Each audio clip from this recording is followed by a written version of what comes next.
Rate of sacrifice increase करे तो कैसा कर्व है, कॉनकेव। फिर से बोल रहा हूं, देख ही लीजिए ना एक बार, बढ़ तो रहा है, ये भी गिर रहा है, ऊपर वाला भी सेम था, पर वो जो रेट था वो सेम था, 1:1:1 कांस्टेंट रेट से बढ़ गिर रहा था, हर बार 1:1 ही हो रहा था। ये कर्व रहा, ये डेटा रहा तो कैसा होगा, लीनियर। ये होगा तो कैसा होगा।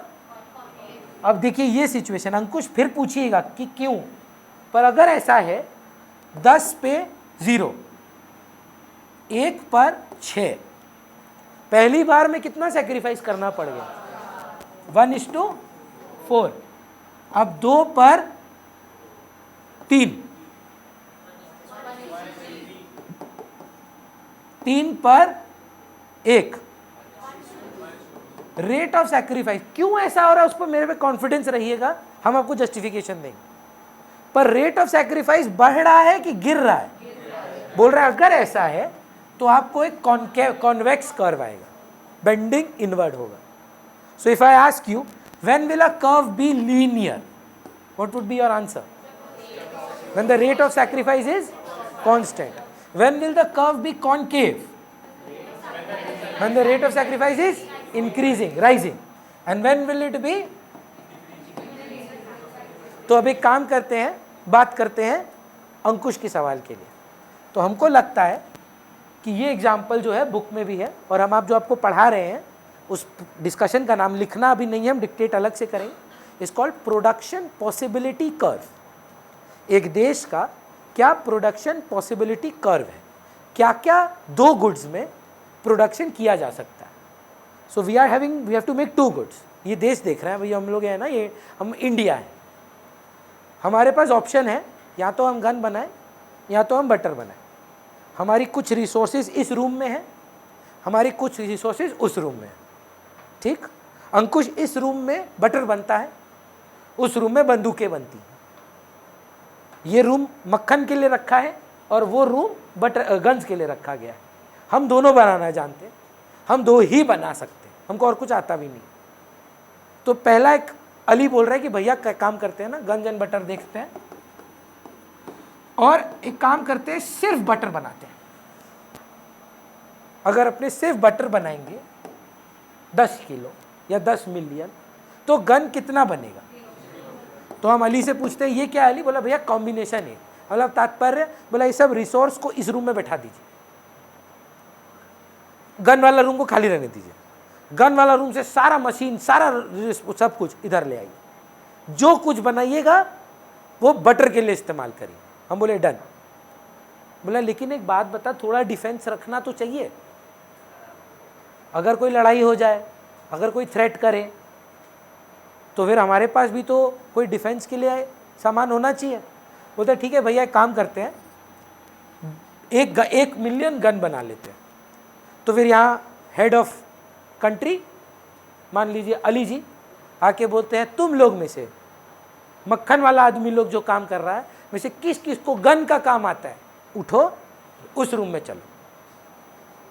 तो कुछ लोगों को आता था, वो लोग उठ के वॉलंटियर किए। तो उन्होंने बोला देखिए सैक्रिफाइस अंकुश का बात मानते हैं, 1 बनाने के लिए 1 ही गया। अब अली के पास फिर आए लोग कि पीएम सर हमको लग रहा है तो कम पड़ रहा है गन, और बनाना होगा। हम बोलता है ठीक है रुको हम बात करते हैं। बोलता है कितना से बढ़ाना है प्रोडक्शन, बोलता है 1 मिलियन और चाहिए। तो अली जी फिर आते हैं, बोलते हैं मित्रों तुम में से और कौन कौन बंदूक का काम जानते हैं। बोलता है हमको तो आता नहीं है, जिनको आता था वो तो उठ के चले गए। Are these 2 resources perfectly substitutable, no. तो फिर वो बोलता है तो तुमको क्या आता है, ग्वाला का काम आता है, तुमको भी क्या ग्वाला का काम आता है, कोई बात नहीं 10 जन चले जाओ उधर। वो बोलता है कि भाई 10 लोग यहां पर ज्यादा बना पाते थे, वहां पर उतना नहीं कर पाएंगे। बोलता है कोई बात नहीं, करना जरूरी है। तो उसका सवाल याद करें, ऐसा क्या हो गया कि दूसरी बार में आपका सैक्रिफाइस बढ़ गया। Resources are not perfectly substitutable. The resources that are used for making butter cannot be used equally for guns. So the sacrifice of butter is more than production of guns. फिर आते हैं इनके पास, आपको मालूम है sir Pakistan attack कर दिया। हम बोले मतलब क्या तात्पर्य है? बोला और बंदूक लग सकता है। वो तो ठीक है, हम जाते हैं फिर मित्रों के पास। बोला मित्रों आप लोग में से अभी भी कोई है जो आ सकता है? बोलता है सर सारे तो चले गए, जो ग्वाले थे उनको भी आप उठा के लेके चले गए, अब तो हमको आता ही नहीं है। बोलता है कोई बात नहीं, तुम लोग तो भी जाओ। बोलता है सर वहां पे क्या करेंगे, कुछ नहीं आता हमको। बोलता है कोई बात नहीं, 40 जन को भेज दो। तो हायना में जवाब दीजिए ये बढ़ तो जाएगा पर इसका प्रोडक्शन और गिरेगा। तो पहले सैक्रिफाइस क्या था, अब क्या होगा? 1:3 करने के लिए 3 ठो ये गिरेगा, तो ये 3 हो जाएगा कि 3 गिरेगा? तो ये 4 हो जाएगा। बोला सर पता है पाकिस्तान छोड़ो चाइना भी आ गया है, अब क्या करें? बोलता है प्रोडक्शन और बढ़ाना पड़ेगा। बोला ठीक है, देखो देखे 2-3 तो आदमी जो मक्खन बना रहा है उनके पास जाते हैं, उनसे पूछते हैं। तो बोलता है ठीक है क्या करना है यार, तुम लोग भी उठ के चले जाओ। मतलब भैया कुछ नहीं बनेगा इधर, नहीं सारा आदमी तो आप उधर रिसोर्स लगा दिए तो बटर बनेगा 0। और सैक्रिफाइस देखिए अंकुश, am I able to answer your doubt that why would it happen? That once that I have incurred 1:1, that एक के बदले जब एक का नुकसान था, एक बनाने के लिए एक गिव अप कर रहा था, अचानक से ऐसा क्या हो गया? मैं बोल रहा हूं कि देखिए हमारी जो रिसोर्स है ना, गन्स और बटर के लिए सब्स्टिट्यूटेबल नहीं है।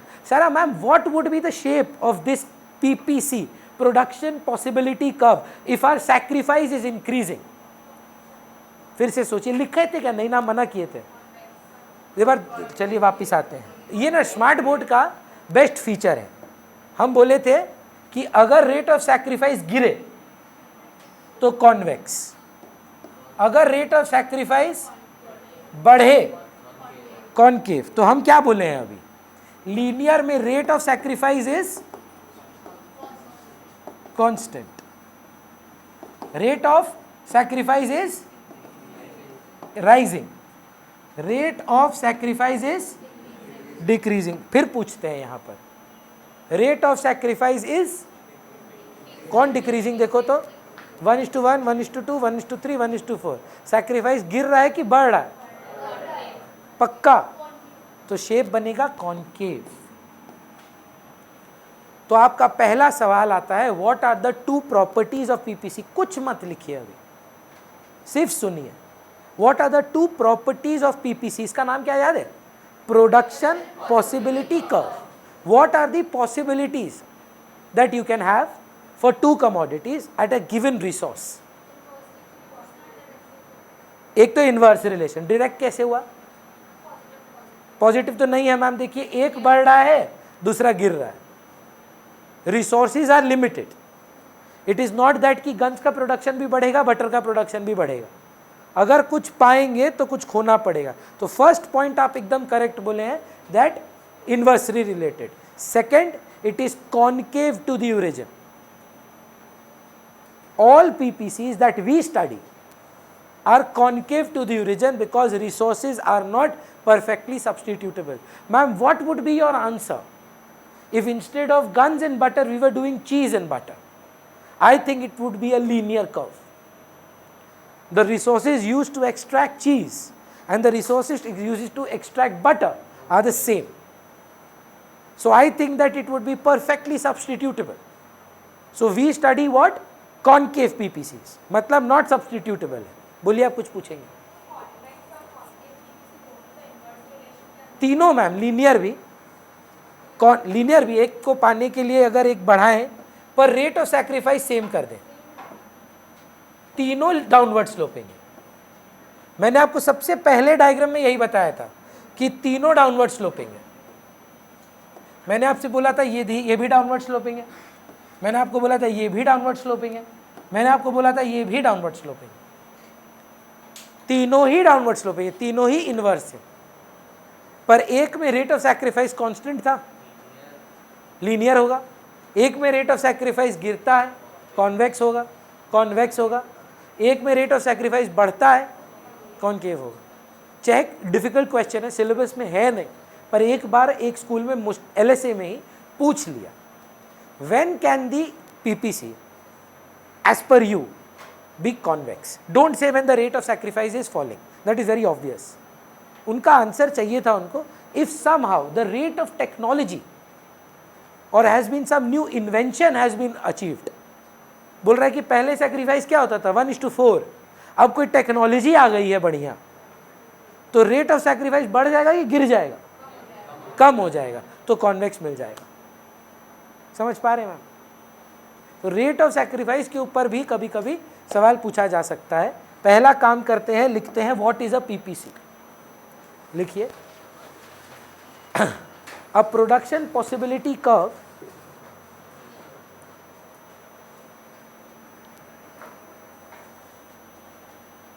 a production possibility curve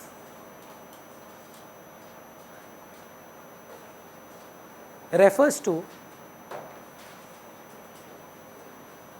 अच्छा प्रोडक्शन पॉसिबिलिटी कर्व को ना कभी कभी PPF भी बोलते हैं, प्रोडक्शन पॉसिबिलिटी फ्रंटियर। तो it's like this frontier that you have कि आप ये चीज़ प्रोड्यूस कर सकते हैं, ठीक है? तो अ PPC और अ PPF लिख दीजिएगा। A production possibility curve or a frontier, production possibility curve or a frontier refers to all possible combinations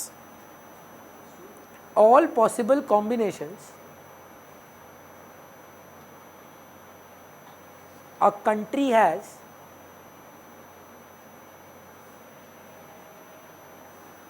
अच्छा ऑनलाइन नहीं कर रहा है ना कोई अभी, कि हम ग्रुप भेजे नहीं, लिंक भेजे है ना? हाँ, अच्छा आप में से निश्चल का भाई कौन है? अच्छा आप निश्चल के भाई, एकदम ऑपोजिट हैं आप तो बात ही नहीं करना बंद करता था, आप तो बात ही नहीं करते हैं। चलिए क्या लिखे? कॉम्बिनेशन ऑफ, क्या लिखे? Sorry, all possible combination the country has of producing two commodities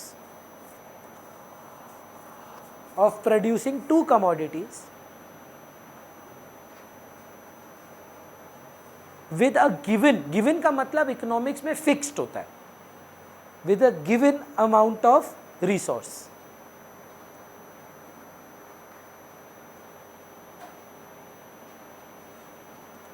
The properties of a PPC are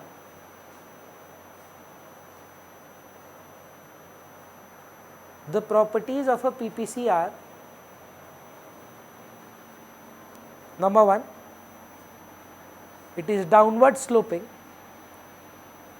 Varija, if they ask you why is it downward sloping, ये राइट आंसर है पर marks काट देगा। क्या लिखेंगे आप सोचिए? Inverse is the technical answer, but what is the real reason? To increase the production of one unit, perfectly substitutable, so increase the production of one commodity, the production of the other commodity has to decrease। अगर आप inverse लिख के आते हैं marks काट देगा। Inverse is the real answer, but what they're not looking at for the shape of it। Inverse को explain करो कि अगर आप एक का कंजम्पशन प्रोडक्शन बढ़ाना चाहते हैं, दूसरा को आपको गिराना पड़ेगा, ठीक है? तो फर्स्ट लिखे आप, it is downward sloping. Second, it is convex to the origin.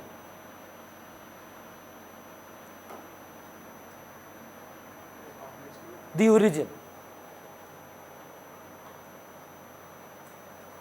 In the last 12 years of my teaching, I have realized one thing, ठीक है? नंबर वन कि जैसे ही स्टूडेंट्स को कॉन्सेप्ट में प्रॉब्लम नहीं आती है, कोई चीज़ आप समझ जाते हैं, I don't know how many of you notice this, आप भी इनफैक्ट 12 साल से कोइंसिडेंटली आप भी पढ़ ही रहे हैं एज स्टूडेंट्स।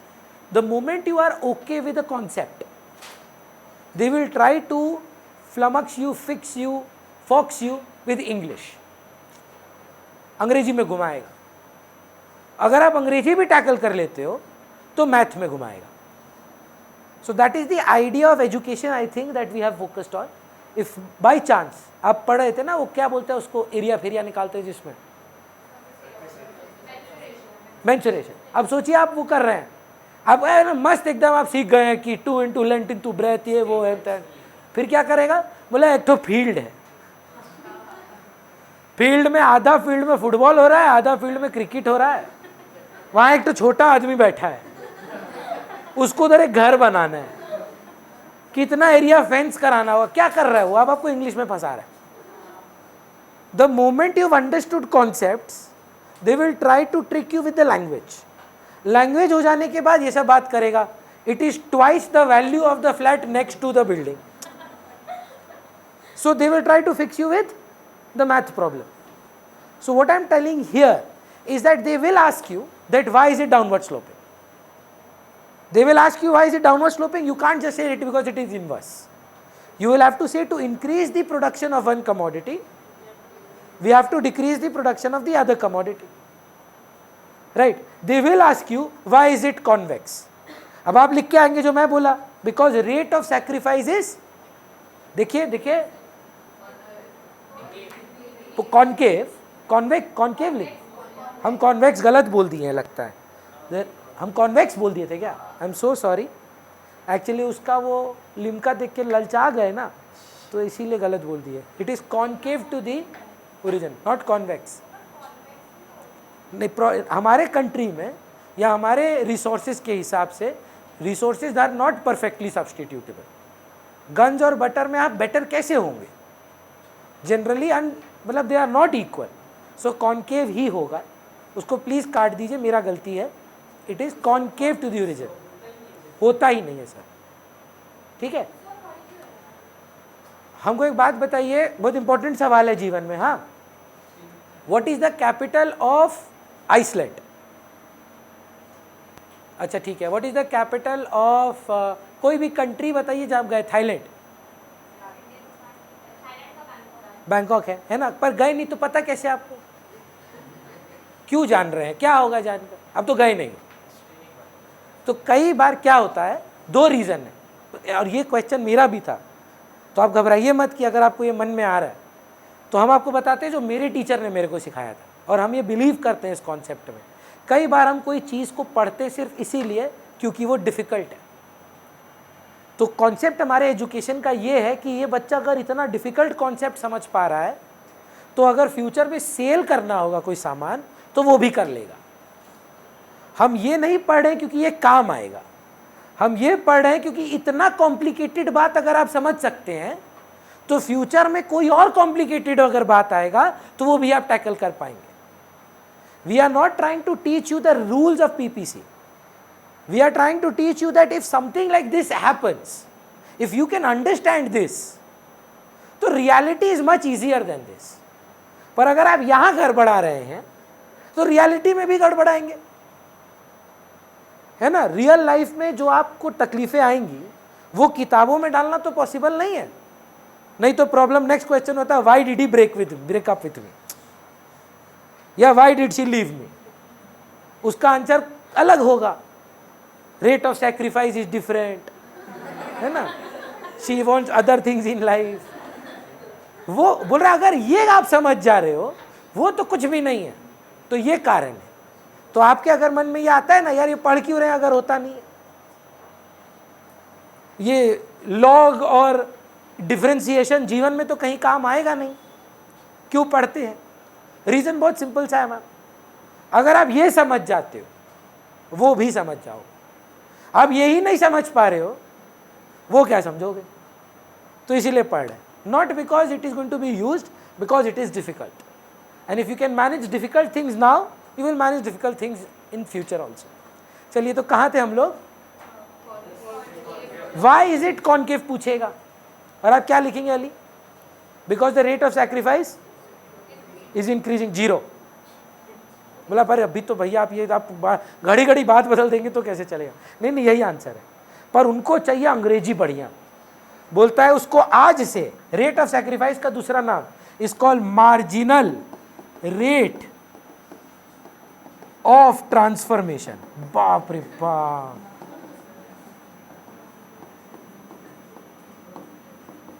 अरे वही है रे, अंग्रेजी टफ कर दो बच्चा घबरा जाएगा। प्रॉब्लम क्या है ना, कॉन्सेप्ट है कितना सैक्रिफाइस हुआ तो सब समझ गया। इको का ट्यूशन लोगे? नहीं लोगे, पर ये पढ़ के बच्चा को लगेगा ट्यूशन लगेगा भाई, कहाँ जाते हो इको ट्यूशन के लिए? अली बोलेगा चलो न्यू अलीपुर। ये आएगा ना स्कूल में, marginal rate of substitution, marginal rate of transformation, आपको लगेगा बहुत बड़ा ज्ञान है। ना ना, एक को पाने के लिए दूसरा कितना छोड़ रहा है, इसका डेफिनेशन ही यही है, the rate at which one commodity is sacrifice for another. जो हम लोग बोले अभी उसका फैंसी नेम है। So if they ever ask us that why is it concave, instead of saying rate of sacrifice, just say marginal rate of transformation. There, please explain the meaning now. The rate at which you are transforming butter into gun.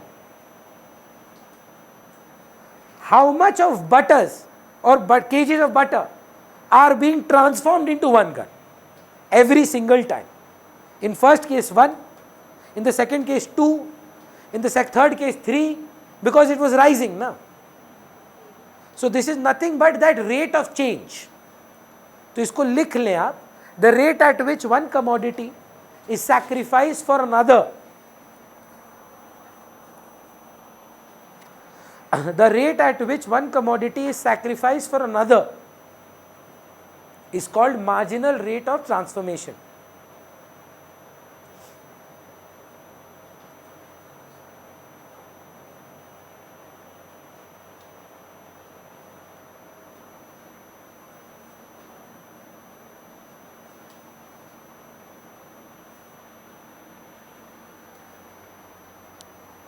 Srijita sent you a snap.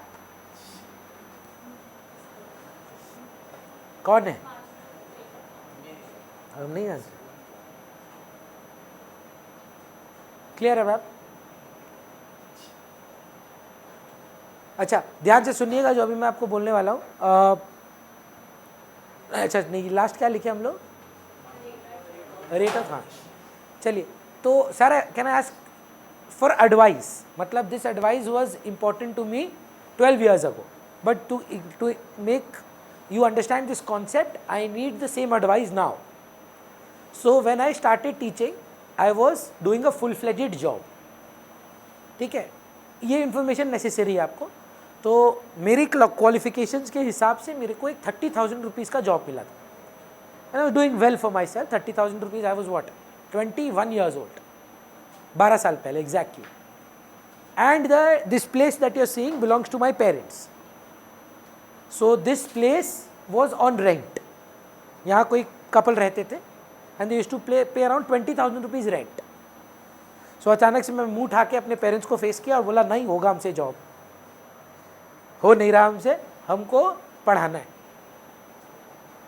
तो मेरे पापा और mummy को हम बोल नहीं पा रहे थे और ना वो हमसे ये बोले कितना रुपया कम से कम हमको कमाना चाहिए to be break even. What do you think? Break even मतलब no profit no loss. So when I am teaching a student I am incurring 100 rupees cost per student and I am earning 1400 let's say from one student. So one student से I am making a profit of 1300 rupees, है ना। Divisibility के लिए बोल रहा हूँ, 1100 कर दो, एक बच्चा से 1000 रुपये का प्रॉफिट आता, ठीक आता नहीं है बच्चे का, हाँ बहुत कम प्रॉफिट है, बहुत खर्चा है, एग्जाम्पल है। तो हमको ये जानना है हम कितना स्टूडेंट्स पढ़ाएं कि मेरा कॉस्ट रिकवर हो जाए। 30,000 which was the money amount of salary. पर देखिए आपका पॉइंट एकदम वैलिड है। हमको लगता है जो 20,000 रुपीज़ यहाँ का रेंट था, क्योंकि उनको तो लात मार के निकाल दिया, बोले अब हम यहाँ पढ़ाएंगे आप घर छोड़ के जाओ। 50,000 रुपीज़, ये जो आप ब्रिलियंटली आंसर कर रहे हैं ना, बाकी नॉन इकोनॉमिक स्टूडेंट्स बोलते हैं कि ये 50,000 कोई कॉस्ट ही नहीं है। सोच कर देखिए, क्या मेरे को सैलरी देना पड़ रहा है किसी को? आ नहीं रहा है। क्या मेरा रेंटल एक्सपेंस है? वो 20,000 आ नहीं रहा है, पर तो भी आपका सबकॉन्शियस आपको बोला नहीं ये कॉस्ट है। Is this a cost? Think about it. आप पता है क्या बोलना चाहिए था आपको? भैया आप एक बच्चा भी पढ़ाएंगे तो भी 1000 रुपया प्रॉफिट है। 100 रुपया खर्चा, 1100 रुपया इनकम, 1000 रुपया प्रॉफिट। क्या दरकार है आपको 50,000 रुपया उठाने का? क्या हमको 30,000 रुपीज सैलरी देना है क्या किसी को? क्या हमको 20,000 रेंट देना है क्या किसी को? तो भी आप हमको क्या बोले, भैया 50 बच्चा तो पढ़ाना होगा। क्यों जानते हैं? क्योंकि पैसा जो छोड़ कर आए हैं ना, वो भी एक कॉस्ट है। The cost of sacrificing the next best alternative is also a cost. That is called as opportunity cost. For example sir, जब जिस साल में CS बनाना कंपनी सेक्रेटरी का एग्जाम देकर मैं क्लियर किया, उस साल मैंने CA फाउंडेशन की क्लासेस नहीं ली थी। So I was studying for my exam in December, so I couldn't take up CA foundation. So CA foundation में I teach law, accountancy and economics, और एक बच्चे से मैं अराउंड 9,000 रुपया लेता हूँ, because it's 3 subjects for 3 months। So technically 1,000 रुपया पर सब्जेक्ट हुआ मंथली, पर for it's a big lump sum 3 months course 9,000 rupees. And generally I have about 30-35 students, पकड़ लो 3 लाख रुपया, नहीं 30,000 कितना 9,000 इंटू 3, 3 लाख रुपया, हाँ 2,70,000, 3 लाख रुपया। नहीं आया, वंशिका मना कर दिया। If I ask you, think about it, what was my cost of becoming a CS? 3 lakh, but did I have to pay 3 lakh? I forego 3 lakhs, just like you told me that you are foregoing your salary, you are foregoing the rent. So if what is this term called? Because it's not actually a cost. Reality में मेरे को नहीं देना पड़ा था 3 लाख रुपया institute को। Institute देखेगा मेरा लाइसेंस कैंसिल कर देगा कि अच्छा आप 3 लाख रुपया देखिए CS बने, ना ना 3 लाख रुपया आया नहीं। So it was the cost of giving the exam, the cost of sacrificing the next best alternative। तो मार्जिनल रेट ऑफ ट्रांसफॉर्मेशन को बुक्स में मार्जिनल अपॉर्चुनिटी कॉस्ट भी बोला जाता है, क्योंकि कॉन्सेप्ट क्या है, आप गन और बटर में क्या बना रहे हैं, क्या छोड़कर? गन बना रहे हैं बटर छोड़कर, तो वो अपॉर्चुनिटी कॉस्ट ही तो हुआ। या तो गन बनाते या तो बटर बनाते। आप गन बनाना चाहते हो तो बटर छोड़ के आ रहे हो, that is the next best alternative that you had. Sir सोचिए आप कारपेंटर है, आपके पास वुड है, आप वुड से या तो चेयर बना सकते हैं या टेबल। आप बोलते हैं हम 10 चेयर बनाएंगे, टेबल नहीं बनाएंगे। So what is the opportunity cost of making the table, those chairs? Did you have to spend money on chairs? That is the opportunity cost, the opportunity that you forgo, that is in economics a cost. So marginal rate of transformation का दूसरा नाम marginal opportunity cost भी है। अब मैं अगर dictate कर दूं मार्जिनल अपॉर्चुनिटी कॉस्ट, आपको अच्छा नहीं लगेगा कि अच्छा क्या है हुआ बताओ पहले, इसलिए पहले मैं एक्सप्लेन किया। अब मैं आपको लिखवा दे रहा हूं सेम चीज, MRT या sorry MOC, marginal opportunity cost is the sacrifice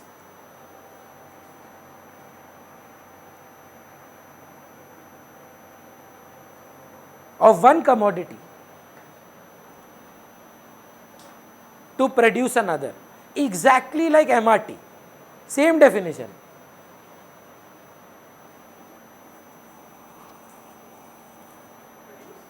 another, MOC is the sacrifice of a commodity to produce another। अगर आप ये सोचें ना, आप अपने रियल लाइफ में भी ये सारी चीज़ें अप्लाई कर सकते हैं। जैसे सौरा think about it, what would be the opportunity cost of coming to tuitions and missing a birthday party,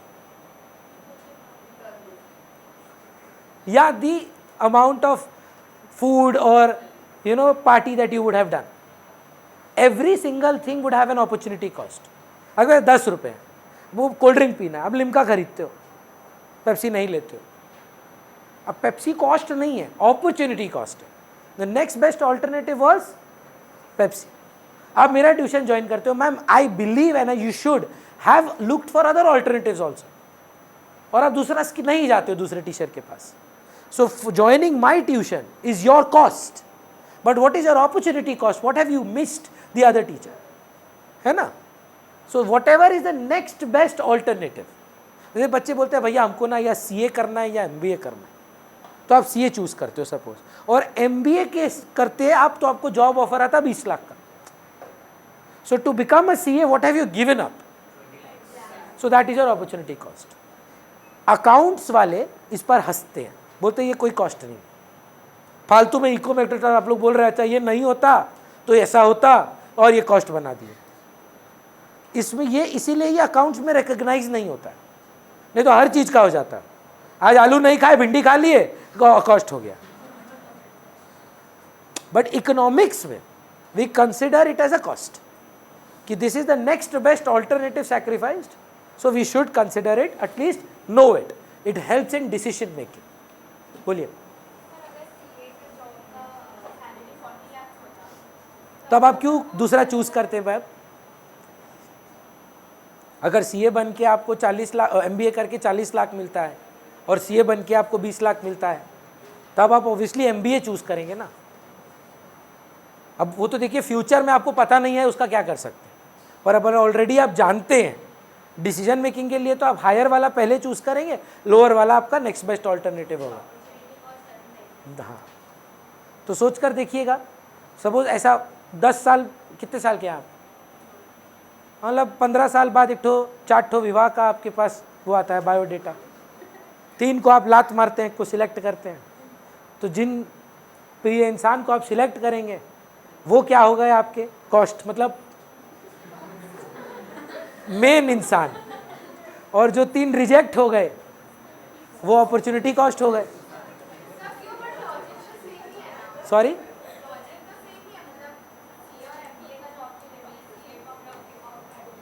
हाँ, पर अमाउंट अगर आपको पता हो मैम पहले से, you would choose always the better one ना। आप पहले से ही जानते हैं ये 3 वाले जो आदमी है वो घटिया है और आप घटिया को ही चूज कर रहे हैं, तो ये थोड़ा सा मतलब सोच का प्रॉब्लम हो जाता है कि हमको तो घटिया वाला ही पसंद है। विदिशा तो बेस्ट वाला पसंद करेगी ना, बाकी 3 साइड हो जाएगा। वर्णिका ना का क्वेश्चन है कि हमको पसंद ही सबसे चेंगड़ा पसंद आ रहा है, हम क्या करें, मतलब जो हम सेक्रीफाइस कर रहे हैं वो बेटर है देन दी ओरिजिनल। तब तो देखिए अपॉर्चुनिटी कॉस्ट का कॉन्सेप्ट नहीं आता है। इट इज द क्या वर्ड है, next best, best is for you, next best alternative sacrificed, है ना। तो नेक्स्ट बेस्ट ऑल्टरनेटिव क्या था वो आप कॉस्ट बोलेंगे। क्लियर है? चलिए, कहां पे थे हम लोग? तो आई थिंक आप रेडी हैं, अभी नोट्स को रेफर करेंगे हम लोग, एक बार देख लीजिए। ये क्या बना, पीपीसी कॉनकेव, है ना ma'am, true false, I am not talking about whether you should or not. This is the production possibility curve, also known as the production possibility frontier. So these are what? Combinations A, B, C, D, E, F. Is G possible? I am not saying whether it is advisable. Can you produce within the production possibility curve? Resources आपको इतना allow करते हैं, क्या इधर production possible है? आपका आवाज से समझ में आ रहा है हाँ, पर भैया मूर्खता होगी इधर। तो इसी को बोला जाता है problem of under utilization. Agree करते हैं? मतलब आपका हर पेपर में पीपीसी दिया रहता है, जानते हैं, मैक्सिमम मार्क्स 100, पर बच्चा सिलेबस छोड़ के अगर जाएगा तो 100 अटेम्प्ट कर पाएगा? तो इतना ही करेगा। इकोनॉमिक टर्म्स में उसको क्या बोलेंगे आप? Under utilization. अब देखिए हर बार ना अंडर का ऑपोजिट ओवर नहीं होता है, ये पॉइंट क्या हो गया ना, वेरी गुड, अनअचीवेबल। अबे तुम्हारा गोल है 105 लाना, कैसे आएगा भाई? रिसोर्स मैक्सिमम कितना हो सकता है? What is the production possibility? यही है बस भैया, ये तो औकात के बाहर है।